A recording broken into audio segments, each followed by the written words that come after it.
मेरे अभिन्न मित्रों, नमस्कार। फ्रेंड्स, अभी तक गीता के बारे में मैंने जो भी बातें आप सबसे की हैं, यदि हम उन्हें बहुत ही संक्षिप्त रूप में देखें तो कह सकते हैं कि गीता में धर्म के बारे में क्या कहा गया है, उस पर हमने बातें की हैं। कर्म ही धर्म है, इसके बारे में हमने बातें की हैं। और चूंकि गीता के अनुसार कर्म ही धर्म है, तो फिर कर्म के बारे में बातें की।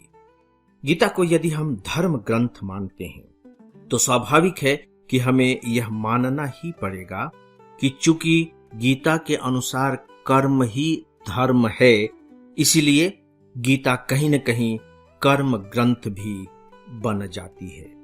और तब जबकि गीता कर्म ग्रंथ बन जाती है तो बहुत ही स्वाभाविक है कि गीता में कर्म के बारे में बहुत विस्तार के साथ बातें की जानी चाहिए। और सच में हुआ भी यही है।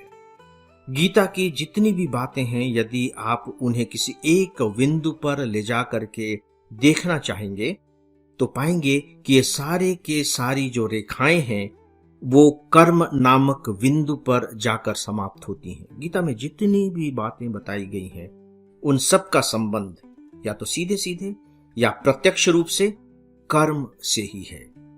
और इसीलिए आपको ध्यान होगा कि कर्म हम तभी करते हैं जब हम उसके बारे में निर्णय ले चुके होते हैं। बिना निर्णय के तो कर्म किया ही नहीं जा सकता। फिर मैंने निर्णय के बारे में बहुत विस्तार के साथ आप सबसे चर्चा की। इस बात के लिए मैं आप सबके प्रति बहुत आभार व्यक्त करना चाहूंगा कि निर्णय वाले मेरे एपिसोड्स को आप सबने मुक्त कंठ से सराहा है और उसे बहुत अपना प्यार भी दिया है। अब जिस विषय पर मैं बात करने जा रहा हूं वो बहुत ही महत्वपूर्ण विषय है। सच पूछिए तो मुझे तो कभी कभी ये भी लगने लगता है कि शायद पूरी की पूरी गीता की आत्मा, या यूं कह लीजिए कि जो कर्म की आत्मा है, वह यही विषय है जिस पर मैं अब आप सबसे बात करने जा रहा हूं। कभी कभी मुझे ये भी लगता है कि हमारे जीवन में जितनी परेशानियां हैं, जो भी दुख है, शायद इसी कारण है क्योंकि हम इसके मूल तत्व को नहीं समझ पाते। किसके मूल तत्व को? दुख के मूल तत्व को, परेशानियों के मूल तत्व को, असफलताओं के मूल तत्व को। और जो इन्हें समझ लेते हैं उनके जीवन का स्वरूप बिल्कुल अलग हो जाता है।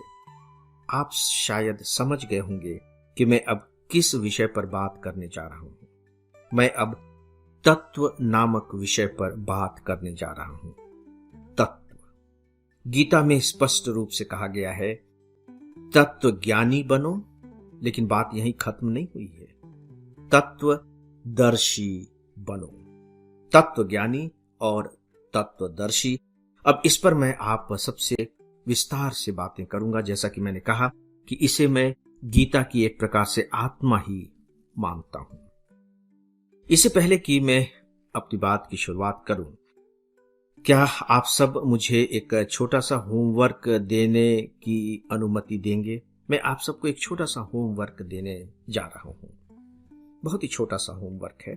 प्लीज इस पर आप सब विचार करें और अपने अपने स्तर पर विचार करें।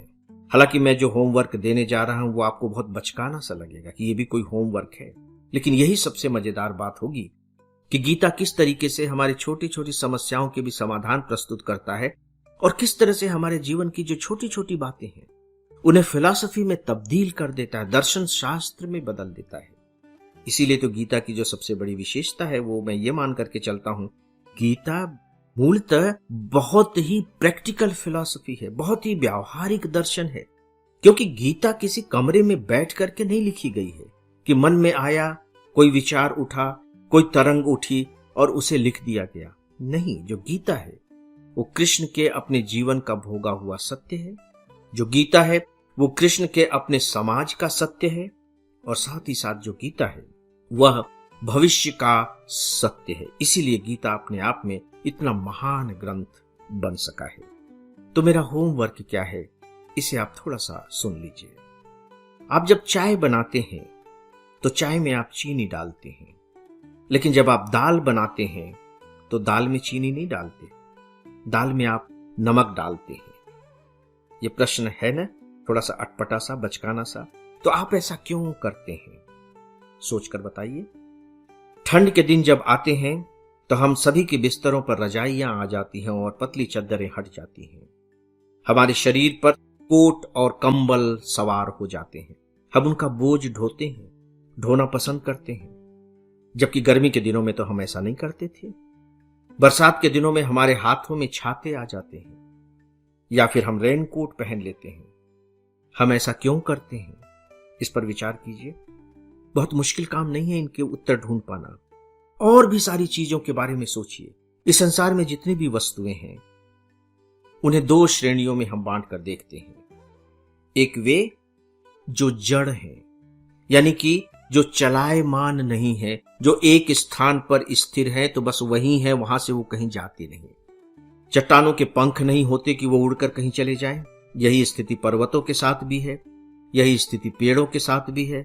हम मकान बनाते हैं, मकान वहीं बना रहता है, चाहे कितनी भी आने वाली पीढ़ियां वहां क्यों न रहने लगें, लेकिन मकान वहीं रहेगा। तो ये सब जड़ वस्तुएं हैं।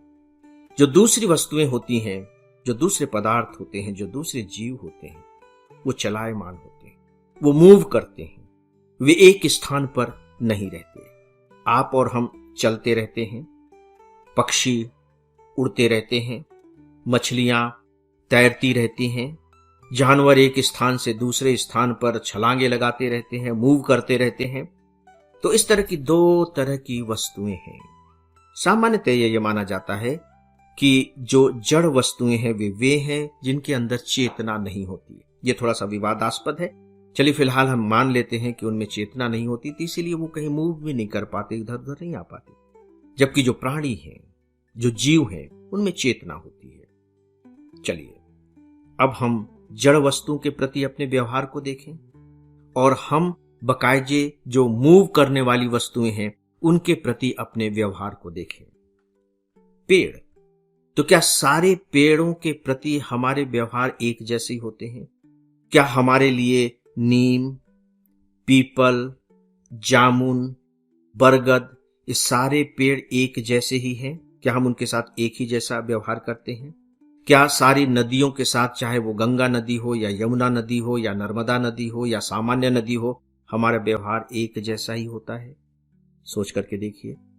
चलिए हम व्यक्तियों के बारे में बात करते हैं। क्या सभी व्यक्तियों के साथ हमारा व्यवहार एक ही जैसा होता है? यानी कि जब हम उनके साथ इंटरेक्शन करते हैं तो हमारे क्या सारे इंटरेक्शन एक ही जैसे होते हैं? विचार कीजिए। पक्षियों के बारे में विचार कर लीजिए। जितने भी वस्तुएं इस संसार में, इस धरती पर हैं, उनके बारे में आप विचार कीजिए। और किस संदर्भ में विचार करना है कि हम उनके साथ व्यवहार कैसा करते हैं, हमारा इंटरेक्शन उनके साथ कैसा होता है। आपको इसका उत्तर मिल जाएगा और बहुत ही सरल सा उत्तर है। लेकिन मुझे लगता है कि तत्व को समझने के लिए अगर हम अपने अपने उत्तर ढूंढ लें तो शायद हम इसे बहुत अच्छे तरीके से समझ पाएंगे। और तत्व को समझ लेना जीवन में एक प्रकार से आप यूं कह लीजिए कि क्रांति की ज्वाला को भड़का देना है, क्रांति की ज्वाला पैदा कर देना है। ये कैसी ज्वाला? जो हम सबके अंदर एक अलग ही तरह के प्रकाश को जन्म देगा। एक ऐसा प्रकाश जो हमारे जीवन को प्रकाशित कर देगा। एक ऐसा प्रकाश जिससे हम अंदर से झिलमिला उठेंगे। तिलमिला नहीं, झिलमिला उठेंगे। यहां एक बात थोड़ी सी और, यह हमारे अपने व्यवहार की बात है। फिर थोड़ी देर के लिए आप बच्चे के व्यवहार के बारे में सोचिए। हम किसी वस्तु के साथ जिस तरीके से व्यवहार करते हैं, क्या एक बच्चा भी उस वस्तु के साथ उसी तरह का व्यवहार करता है? इस पर विचार कीजिएगा। और अगर नहीं करता है तो फिर क्यों नहीं करता है? एक पागल व्यक्ति के बारे में सोचिए कि हम किसी वस्तु के साथ, किसी व्यक्ति के साथ, किसी पदार्थ के साथ जिस तरह का व्यवहार करते हैं, क्या पागल व्यक्ति भी उस वस्तु, पदार्थ या व्यक्ति के साथ उसी तरह का व्यवहार करता है? और अगर ये दोनों उसी तरह का व्यवहार नहीं करते जिस तरह का हम करते हैं, तो फिर उनका ये व्यवहार अलग क्यों है? बस इस पर आप सब विचार करेंगे, बहुत अच्छे निष्कर्ष आपको मिलेंगे। हालांकि निष्कर्ष बड़े सरल और सहज होंगे, लेकिन बड़े मजेदार होंगे। थोड़ा सा आप मेरे इस होमवर्क को समय देकर मुझे उपकृत करने की कृपा करें। तो आज बस इतना ही। अब आप सबसे अनुमति चाहूंगा। आप सबको मेरा बहुत बहुत प्रणाम।